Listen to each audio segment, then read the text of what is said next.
Hello and welcome to 5-Star Home Foods. I'm Chef Dan.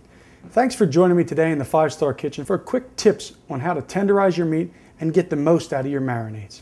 Various circumstances call for various different techniques in marinating as well as tenderizing. First, we'll start with chicken. When tenderizing chicken, you really don't want to beat it up too bad. You just want to use the flat part of a mallet and just even the thickness. It's chicken breasts naturally start at a thick end like your hand and a thin end down here. So if you make it even, you're going to get what you want out of it. Now, marinating chicken and seafood, these are both products that can't be marinated for long periods of time, especially when using the citric acid. There are also acids such as beer, vinegar, and wines you can use. Tops 2 hours when marinating the chicken. Fish, you're going to only want to marinate for about 15 minutes. When it comes to marinating products such as steak and pork, they can sit in the marinade overnight. Some different tenderizing techniques would be, this is a round steak that's been beat with the mallet pretty hard to flatten it out. They generally start out about this big. Now, by tenderizing it, I've done two things.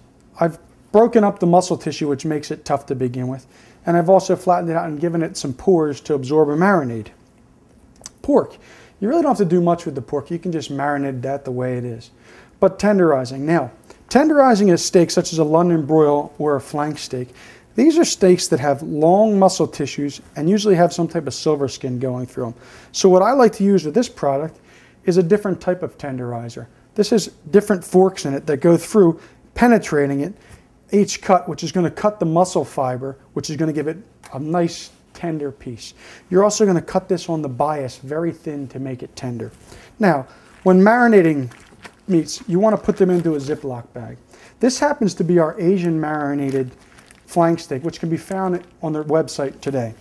It has ginger, garlic, soy sauce, raw sugar, and salt and pepper in it. I'm going to marinate this overnight and then I'm going to grill it.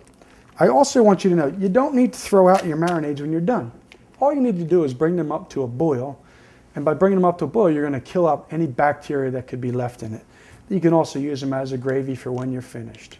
Some other things that give flavor in marinades and also the acids would be wines, beers, vinegars, soy sauce, and the always faithful citrus.